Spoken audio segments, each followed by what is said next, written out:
Hola, mi nombre es Dulce Diana, soy del grupo de segundo C de la Facultad de Nutrición y este es mi video para mi clase de bases moleculares. En este video pues vamos a abarcar el tema del síndrome de Down. El síndrome de Down es la alteración cromosómica más frecuente y la causa principal de discapacidad intelectual en todo el mundo. En la mayoría de los casos, su causa es una copia extra del cromosoma 21. Abarca un conjunto complejo de patologías que involucran prácticamente todos los órganos y sistemas. Las alteraciones más prevalentes y distintivas son la dificultad para el aprendizaje, dismorfias craneofaciales, hipotiroidismo, cardiopatías congénitas, alteraciones gastrointestinales y leucemias. Se estima que es la causa de 1 de cada 150 abortos del primer trimestre y de 8% de las anomalías congénitas en Europa. Fue escrito por John Langdon Down en 1866. Dentro de su propuesta de clasificación de pacientes con discapacidad intelectual, se asoció por primera vez una alteración cromosómica en 1959, cuando Eugene, Gautier y Turpin descubrieron 5 niños y 4 niñas con discapacidad intelectual y 47 cromosomas en el cultivo de fibroblastos, siendo un acrocéntrico pequeño en el cromosoma extra. Los autores propusieron que el origen de este cromosoma extra se debía probablemente a una falta de disyunción, que por lo tanto esta era la razón por la que la frecuencia del padecimiento aumentaba con la edad materna. Entonces, casi todo el mundo sabe a lo que se hace referencia cuando se habla sobre este síndrome, ¿no? Síndrome de Down.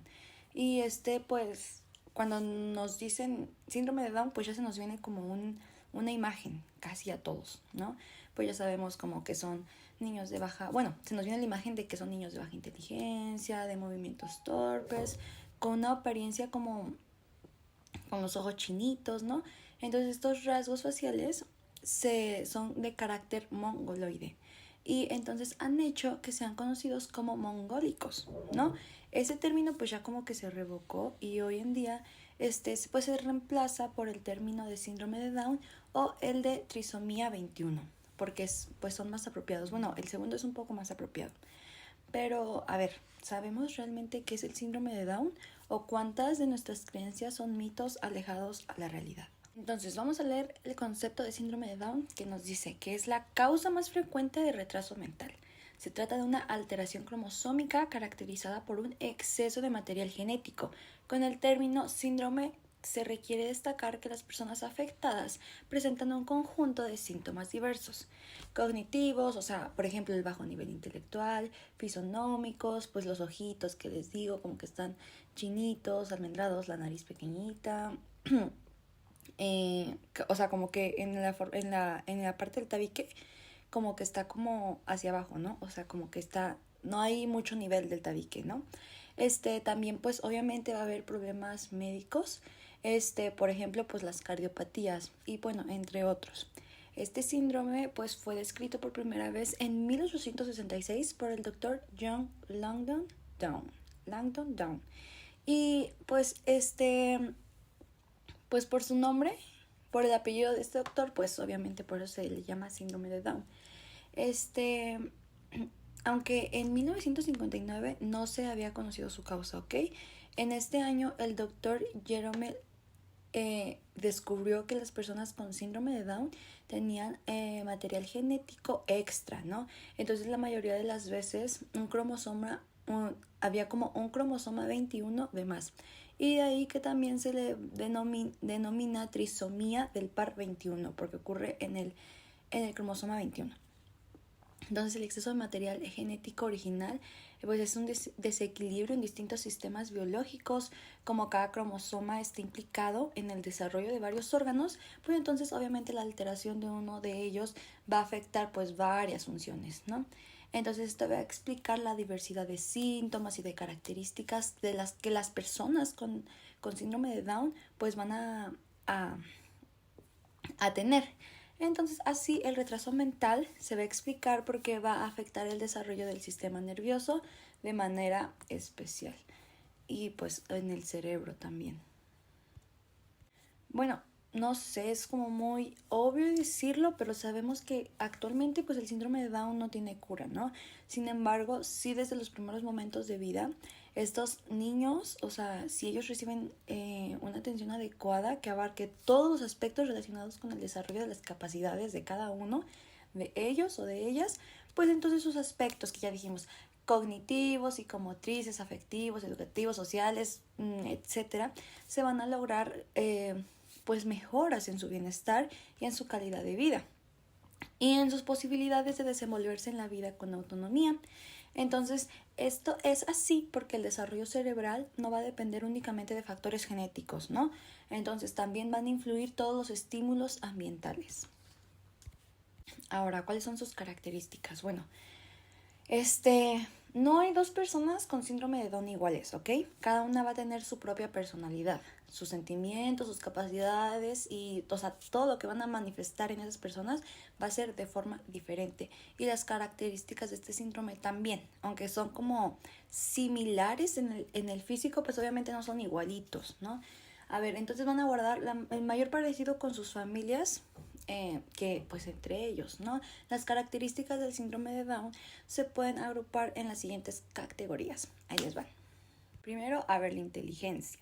El síndrome de Down ha ido asociado tradicionalmente a un nivel intelectual pues muy bajo, con retraso mental profundo o grave.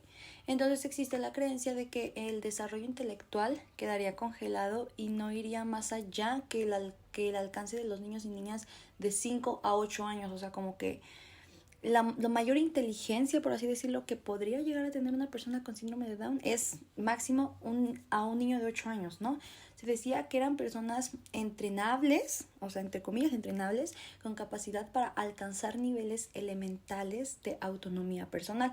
Pues, por ejemplo, que se hagan su aseo solitos, se vistan solitos, coman ya solitos, pero que no, o sea, no merecían la pena darles una educación académica, ¿no? O sea, que logren la autonomía básica necesaria, pero pues no, o sea, como que decían, ¿para qué les vamos a dar educación académica si no lo van a lograr? Se pensaba. Pero casi todas las personas afectadas presentaban un retraso mental de leve a moderado. ¿Ok? O sea, una minoría tiene un retraso mental profundo, o sea, muy grave, por así decirlo, y el resto tiene una capacidad intelectual límite, ¿no? Ahora, las personas con síndrome de Down logran mejores resultados en las tareas que implican la inteligencia concreta que en las que hay que utilizar la inteligencia abstracta, ¿no? Por ello, las diferencias con otras de su edad empiezan a ser notables durante la adolescencia, que es cuando se pasa por la etapa de pensamiento formal abstracto.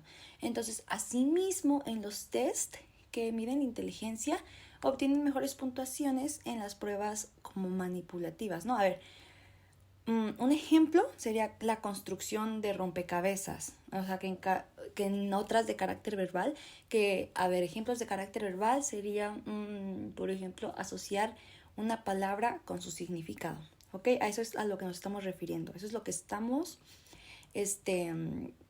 comparando. En cualquier caso, el nivel intelectual que pueden alcanzar varía de unas personas a otras y dependiendo en gran medida de los programas de estimulación de atención temprana y educativos a los que han acudido desde la primera infancia, ¿no? Ahora, las mejores que se han apreciado en los últimos 25 años con incrementos en el cociente intelectual superiores a 20 puntos.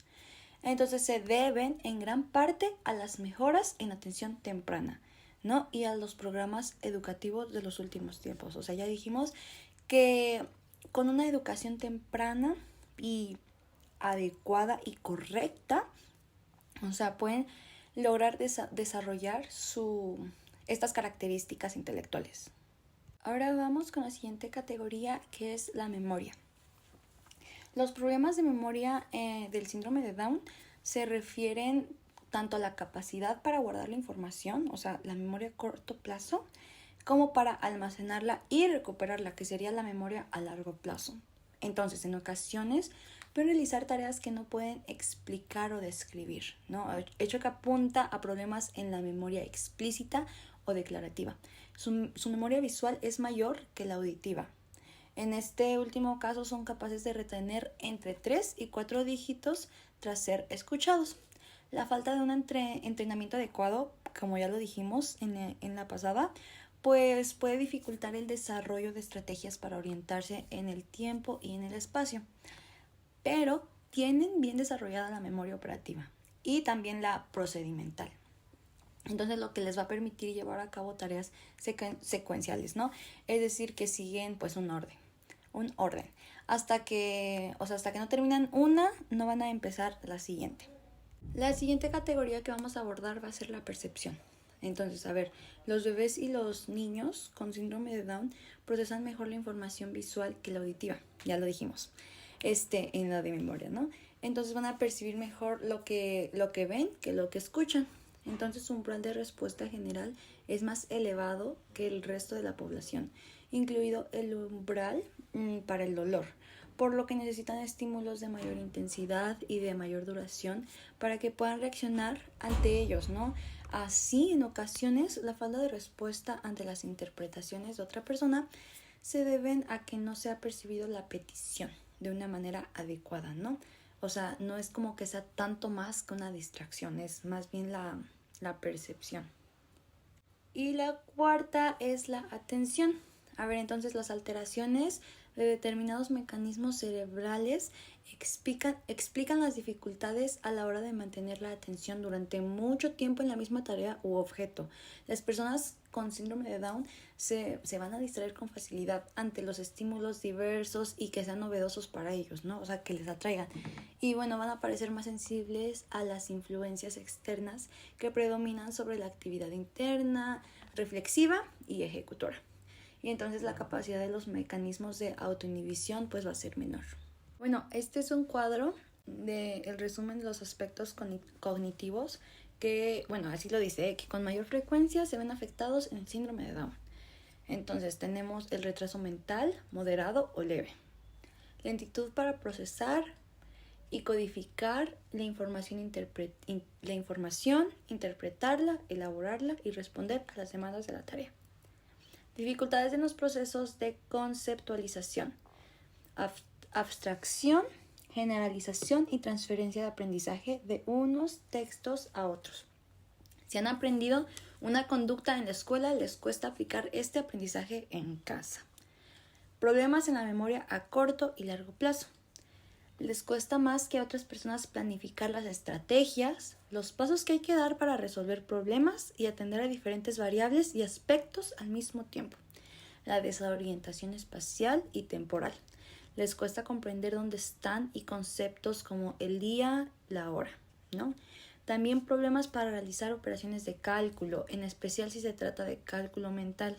Y se toma la información de forma literal, ¿no? Les cuesta comprender como las expresiones de doble sentido tan frecuentes en las relaciones cotidianas, como los chistes, la ironía, etc., a las que responden con seriedad, o sea, como si no tuvieran sentido del humor. Y ahora vamos con las características de la personalidad, ¿no? John Down enumeró en 1866 las siguientes características psicológicas, ¿no? Facilidad para el humor imitativo, aptitudes musicales y obstinación. Estas características pues vienen a formar parte de los estereotipos que predominan sobre quienes tienen el síndrome de Down, ¿no? Entonces hay que acabar con la imagen que las describe, como que las personas son iguales, con el mismo carácter y personalidad. O sea, no se puede decir que todas sean alegres, obedientes, sumisas, cariñosas y sociables, ¿no? O sea, por citar solamente alguno de los tópicos. De lo que sí se puede hablar es de ciertas características que se dan con mayor frecuencia. ¿Cuáles son? Tienen una escasa iniciativa y una baja tendencia a la exploración. Entonces, por esta razón se les debe animar. Incluso les debe vamos a decir, empujar para que participen en actividades pues normales, ¿no? Del día a día. La otra es que tienen una pues poca capacidad para controlar, ¿cómo se diría? Como guardar sus emociones. O sea, se manifiestan de una forma excesiva, o sea, con mucha euforia, o sea, sentimientos al máximo.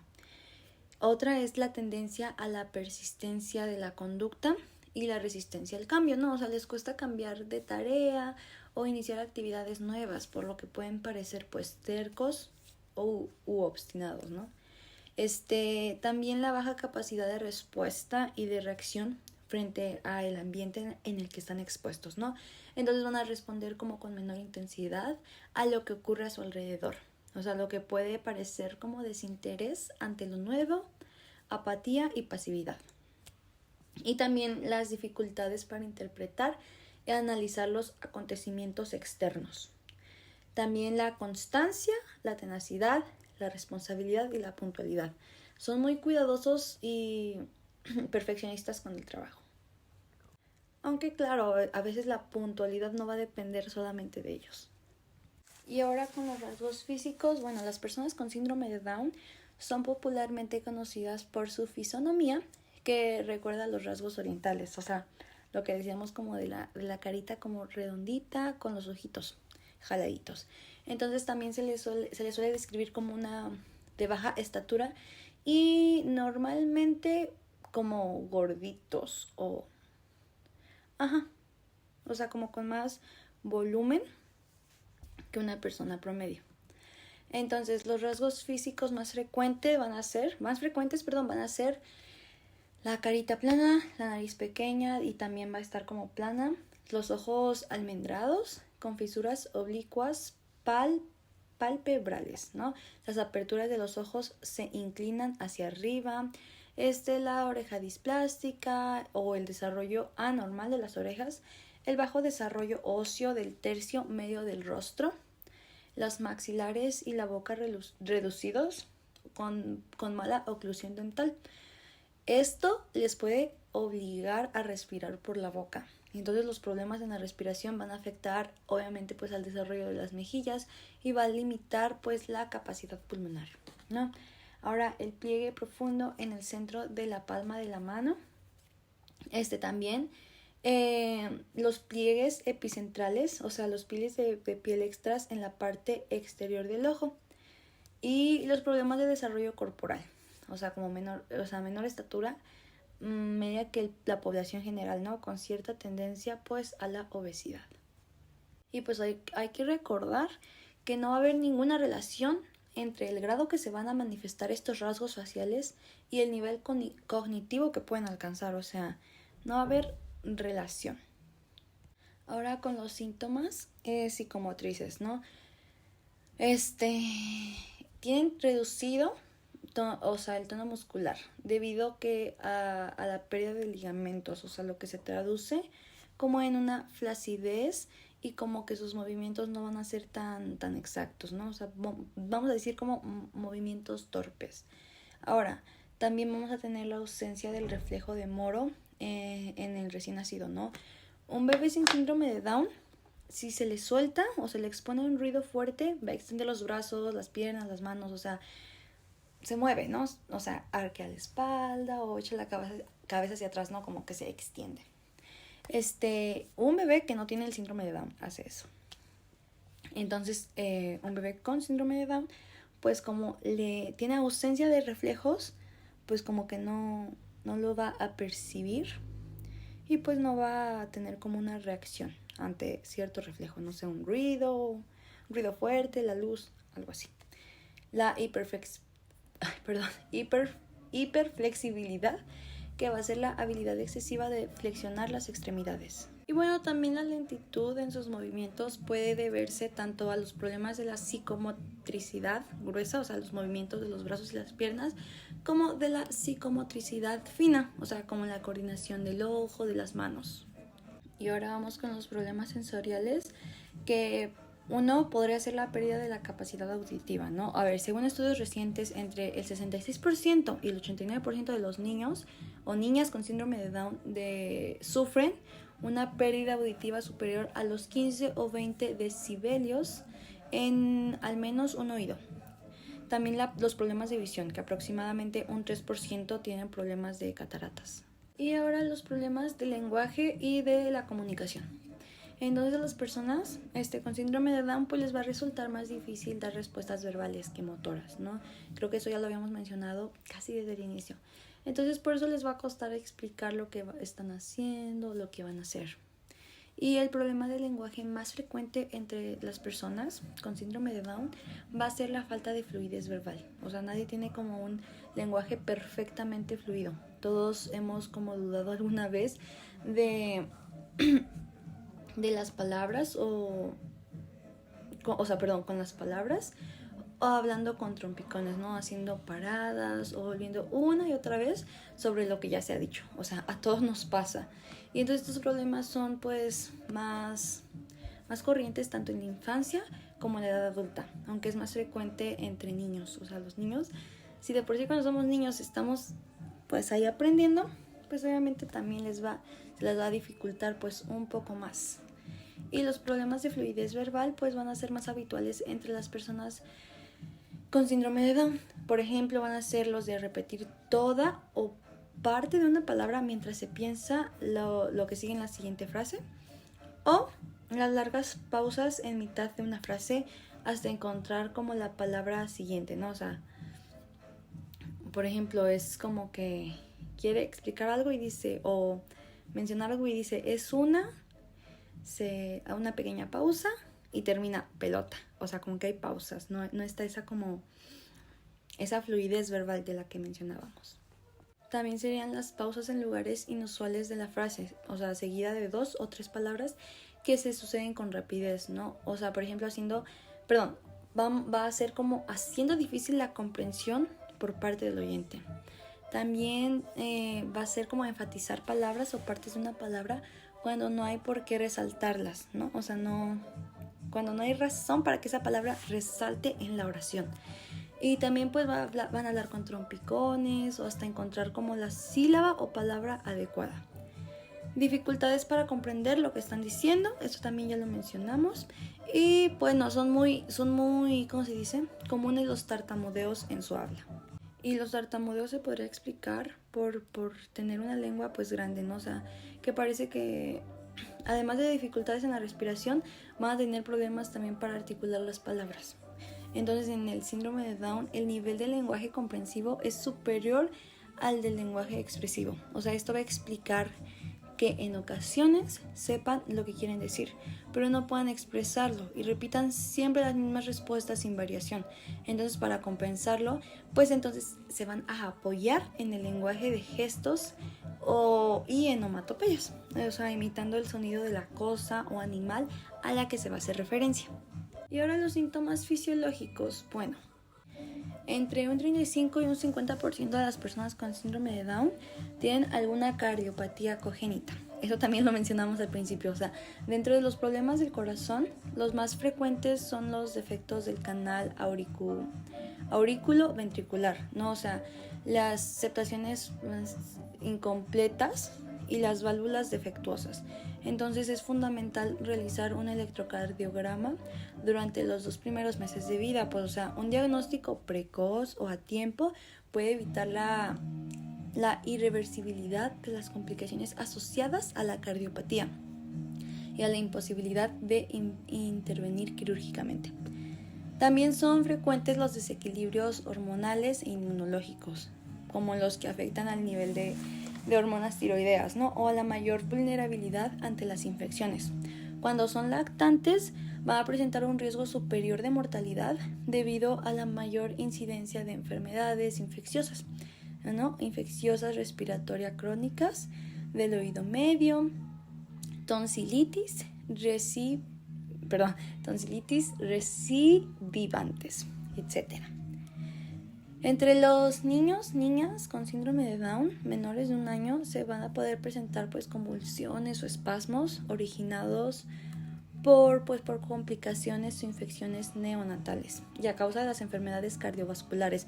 Entonces, durante los primeros años de vida tienen también un riesgo de 10 a 15 veces superior que el resto de los niños de su edad a desarrollar pues leucemia. Otras patologías que pueden ir asociadas al síndrome de Down son los problemas gastrointestinales. También existe un riesgo relativamente elevado a padecer Alzheimer cuando llegan a edades avanzadas. El retraso del desarrollo pues en los niños o niñas con síndrome de Down es más lento que el de los demás. Alcanzan más tardíamente la capacidad para darse la vuelta o sentarse o para responder a los estímulos externos. Entonces el retraso de desarrollo podría estar relacionada con la hipotonía. Bueno, la hipotonía pues es el término médico que va a designar el bajo tono muscular o la debilidad muscular, de la que ya hablábamos antes. En pocas y resumidas palabras es eso. En las habilidades sociales, bueno, la imagen del síndrome de Down va a estar asociada a ciertos estereotipos, como la creencia de que se trata de personas como muy cariñosas, ¿no? O sea, por lo cierto es que pocas veces se relacionan socialmente de manera espontánea. Durante la infancia son altamente dependientes de las personas adultas, no solamente de su familia, o sea, sino también de otras personas de su entorno, como por ejemplo los profesores del colegio, que también, o sea, son personas adultas. Unas características que se pueden dar en las relaciones sociales podría ser, por ejemplo, van a preferir jugar con niños o niños más pequeños que ellos. También la diversidad de estímulos o la ignorancia de las reglas sociales puede llevarlos pues lamentablemente al aislamiento, ¿no? Y su comportamiento social va a mejorar si se les provee de las normas sociales de actuación adecuadas. Y ahora, bueno, vamos a ir pues un poquito más a la genética, ¿no? ¿Cuál podría ser la posible evolución o pronóstico del síndrome de Down?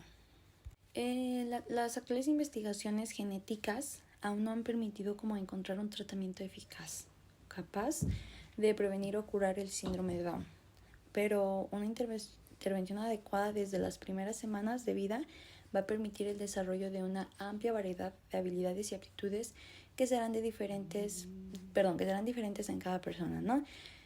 En todo caso, es imposible en el momento del diagnóstico, pues como predecir la evolución que va a seguir. Es preciso esperar el hacer un seguimiento para ver cómo va a responder a los distintos tratamientos. Ahora los datos estadísticos y epidemiológicos. La incidencia es el número de los casos nuevos o de los nacimientos en un periodo de tiempo determinado. Generalmente va a ofrecer el número de casos o nacimientos durante un año que van a ocurrir por cada 1000 habitantes. El síndrome de Down es la anomalía cromosómica más frecuente, que suele ocurrir una vez por cada 800 o 1000 nacimientos, sin que se aprecien diferencias entre las distancias. Entre las distintas razas o por la clase social. O sea, no obstante, la incidencia sí está condicionada por la edad de la madre, pues se eleva progresivamente a partir de los 35 años. Pese a que la probabilidad de que nazca un niño o niña con síndrome de Down se va a incrementar a partir de los 35 años de la mujer, la mayoría son hijos de madres jóvenes, ¿no? Que son los que están en una edad donde la fertilidad pues es superior y las mujeres suelen tener hijos antes de los 35 años. Sin embargo, como en los últimos años las parejas están retrasando el momento de tener los hijos o las hijas, pues con el consiguiente incremento de la edad de la madre, pues por ello es mayor el riesgo de que nazcan niños con síndrome de Down.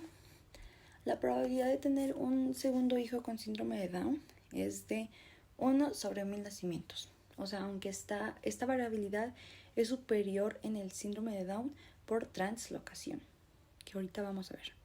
Y ahora, bueno, ¿cuál es la causa del síndrome de Down? Bueno, se va a deber a un exceso de material genético. La mayoría de las veces se va a deber a la presencia de un cromosoma extra del par 21, como lo descubrió Lejeune en 1959. El exceso de un cromosoma de material del mismo estimula la creación de la multitud de metabolitos que van a impedir el desarrollo de tejidos y de órganos tras la concepción. Estas alteraciones son la causa de los síntomas que van a configurar el síndrome de Down. Pero antes de explicar las causas del síndrome de Down, va a convenir aclarar unos conceptos. A ver, el cuerpo humano se compone de células, eso ya lo sabemos. Cada una de estas va a contener un núcleo donde se almacena el material genético, ¿no? O sea, los genes. Y este material es el que va a llevar los códigos de información, los cuales son responsables pues de nuestras características genéticas. Es decir, pues son las que heredamos de nuestra madre y de nuestro padre, ¿no? Ahora, los genes pues se van a agrupar en unas estructuras que van a ser pues los cromosomas. Estos normalmente pues el núcleo de cada célula va a contener 23 pares de cromosomas, ¿no? La mitad o sea, 23 cromosomas van a venir de mi mamá y 23 cromosomas van a venir de mi papá, ¿no? Entonces estos pares se enumeran del 1 al 23, o sea, son 2 cromosomas. 2 cromosomas enumerados del 1 al 23. Y en el proceso de fertilización va a consistir en la unión de las células germinales, ya sabemos, óvulo y espermatozoides, que pues obviamente van a ser procedentes de los progenitores. Entonces, sabemos, ya dijimos, el óvulo de la madre y el espermatozoide del padre.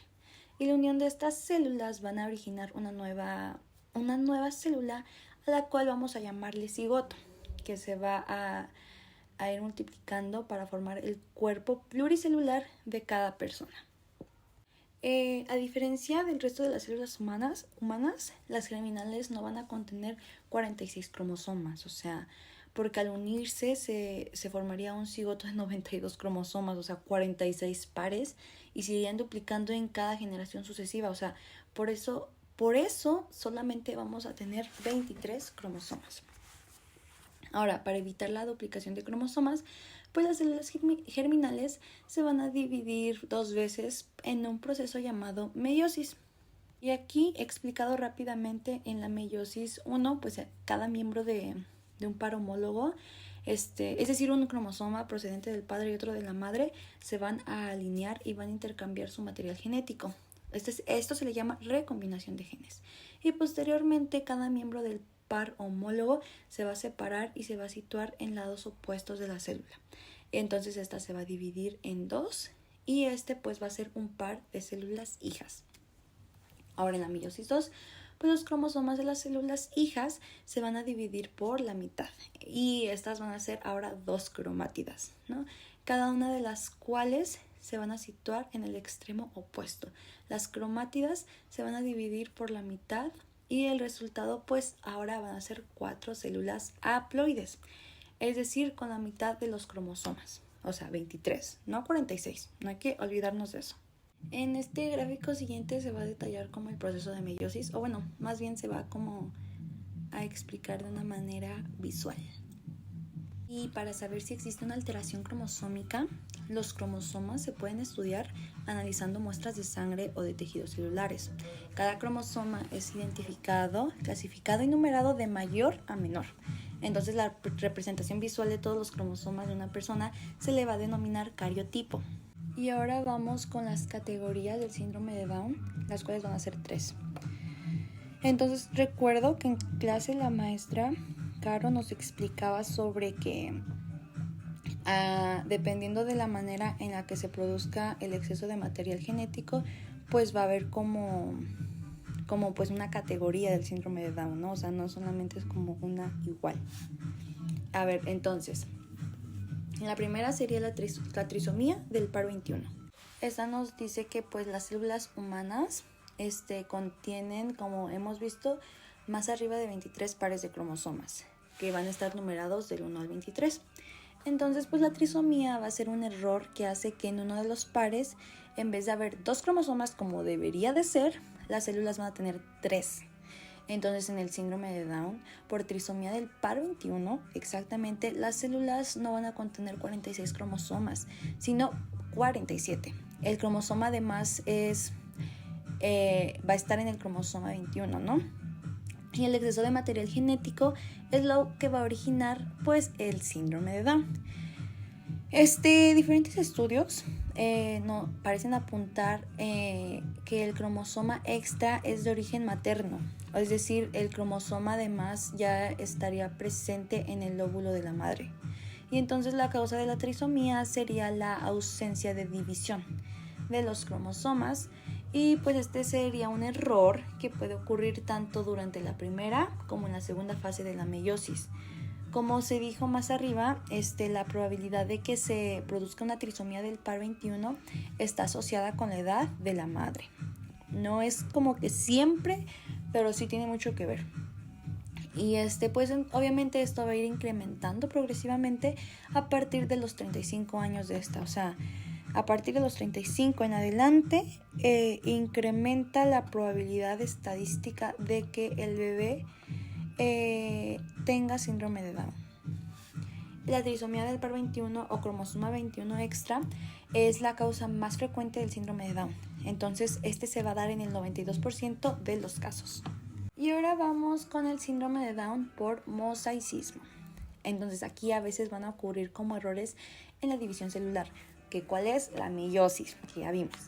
Lo que hace es que haya células con un número distinto de cromosomas.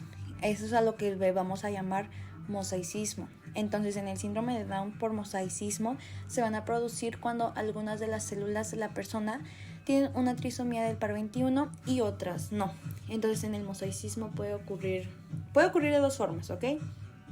La primera forma sería que el cigoto tiene desde el principio 3 cromosomas en el par 21, que es la trisomía. Pero a lo largo de la meiosis, una o varias líneas celulares van a perder uno de estos cromosomas.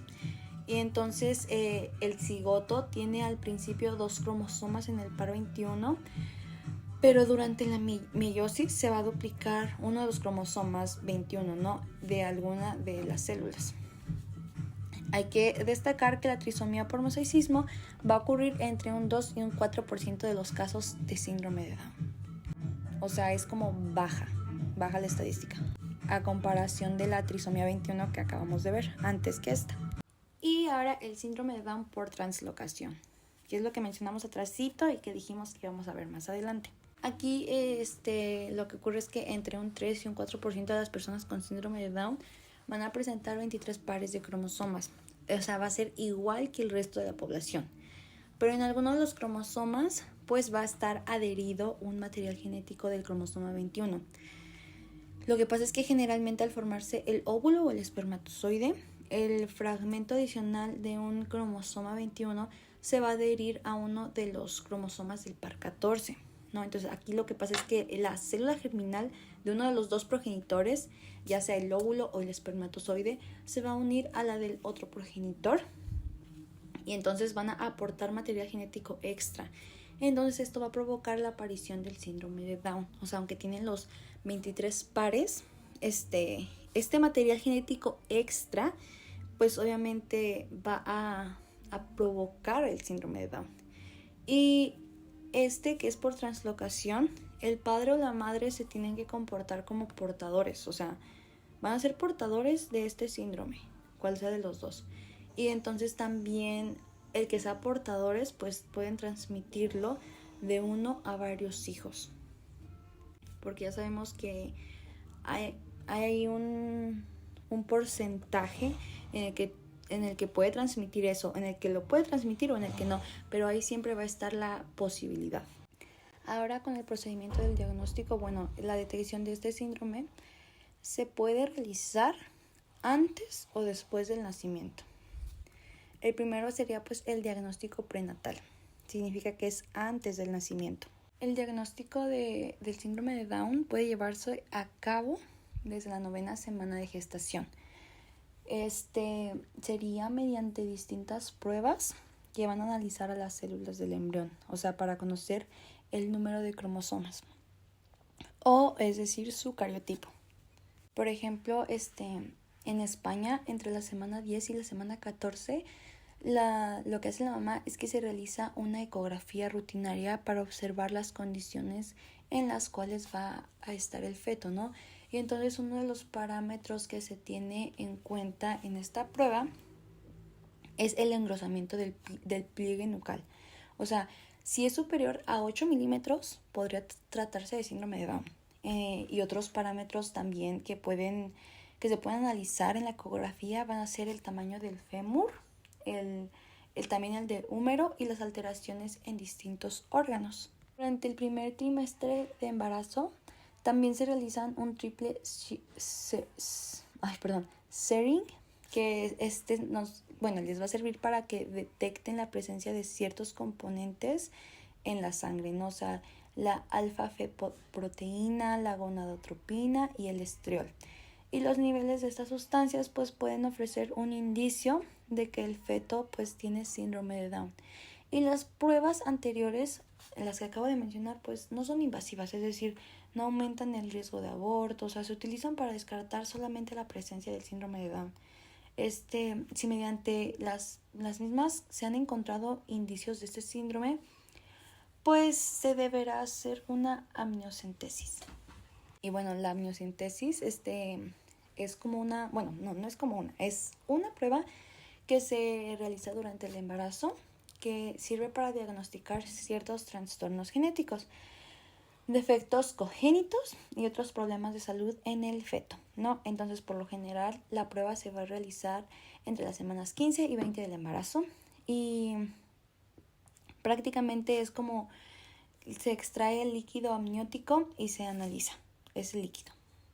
Y ahora el diagnóstico postnatal, que va a ser después del nacimiento, ¿no? Entonces, cuando el síndrome de Down no se ha podido detectar a través del diagnóstico prenatal, él o la médico que atiende el parto no se debe arriesgar un dictamen atendiendo únicamente a las características fisonómicas del recién nacido, pues la cara aplanada, los ojos oblicuos, el cuello corto, o sea, estas características pueden ser indicio, pero nunca una prueba definitiva de la existencia de anomalías cromosómicas, ¿no? Entonces, a ver, ya la doctora pues ya lo recibió y vio pues como que estas, ¿cómo se dice? Estas características fisonómicas que ya mencionamos y dice, bueno, puede ser un indicio, puede ser qué, pero para que se determine el cariotipo, debe ser mediante un análisis de sangre, ¿no? Entonces las células sanguíneas se van a cultivar durante 2 semanas para poder visualizarlas y entonces mediante un microscópico se debe verificar si hay material extra del cromosoma 21. Líneas de investigación.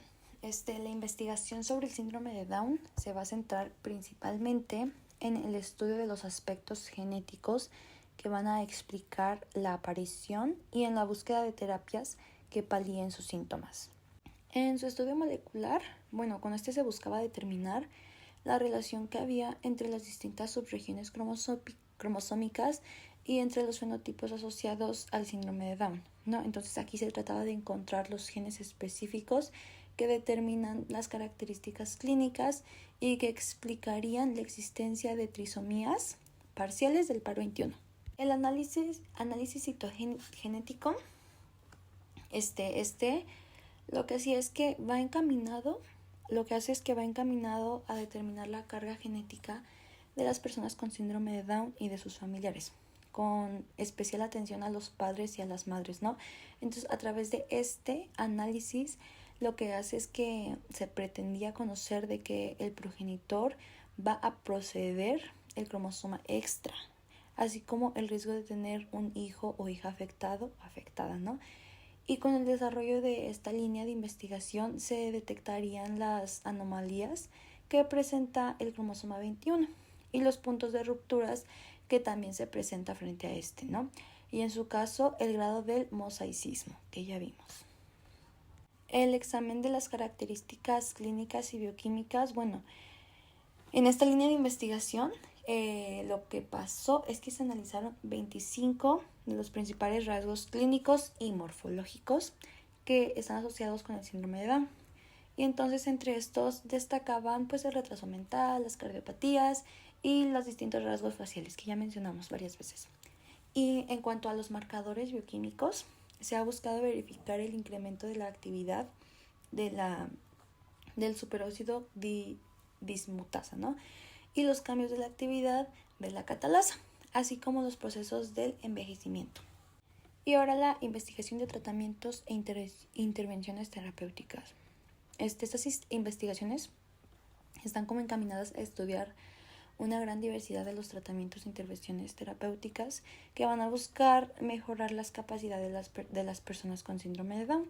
Y los resultados obtenidos hasta este momento son muy variados y algunos de ellos carecen de la suficiente garantía científica para poder llegar a conclusiones definitivas, ¿no? Entonces, por ejemplo, en Estados Unidos se han estudiado los posibles beneficios de la administración de suplementos de piracetam, ¿no? Y de los aminoácidos a niños y niñas con síndrome de Down sin que se haya podido determinar ni la eficacia ni la inocuidad de este tratamiento. Pese a todo eso, la experiencia clínica de los tratamientos como la terapia asistida por animales, la musicoterapia o las terapias artísticas se dispone de una variedad de publicaciones que van a ofrecer una amplia información acerca de las investigaciones. Y ahora los tratamientos y hábitos de vida saludable.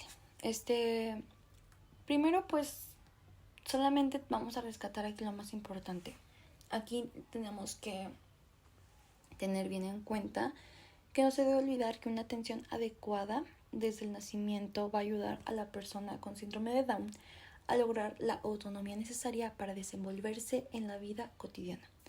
Y así, pues obviamente se va a elevar su nivel intelectual y funcional, ¿no? El tratamiento debe adecuarse a las características de cada niño, niña, teniendo en cuenta el grado de retraso intelectual y los problemas que estén asociados, ¿no?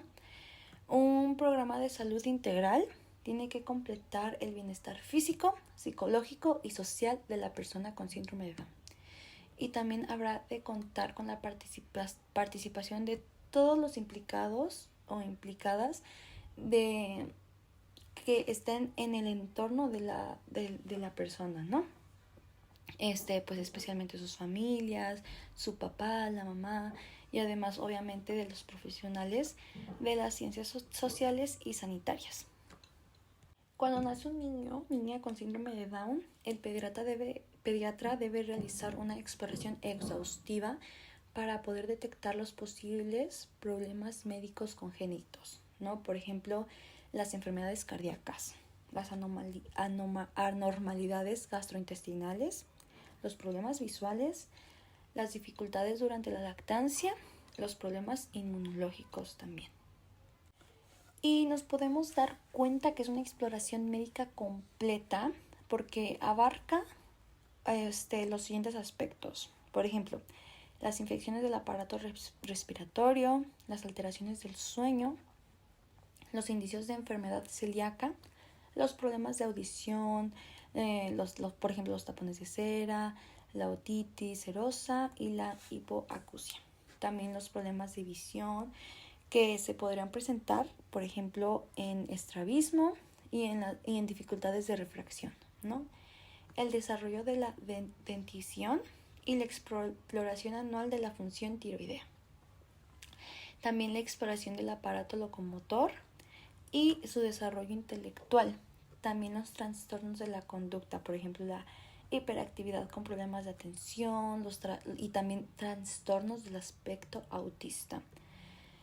La menstruación en el caso de las mujeres y la sexualidad, la menarquía está levemente retrasada, ¿no?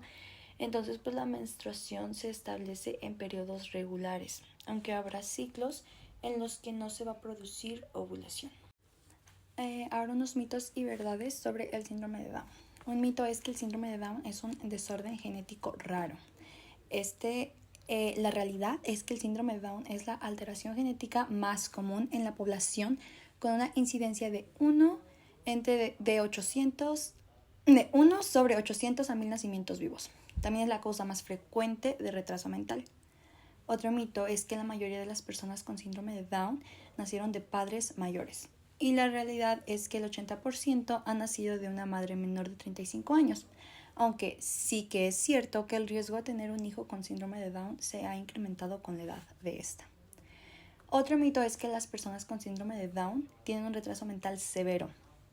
La verdad es que la mayoría de las personas con síndrome de Down tienen un retraso mental de leve a moderado. Y los niños o niñas con síndrome de Down son educables, por lo que los educadores y los investigadores no dejan de estudiar el pleno potencial de las personas con síndrome de Down. Otro mito es que la mayoría de las personas con síndrome de Down están institucionalizadas.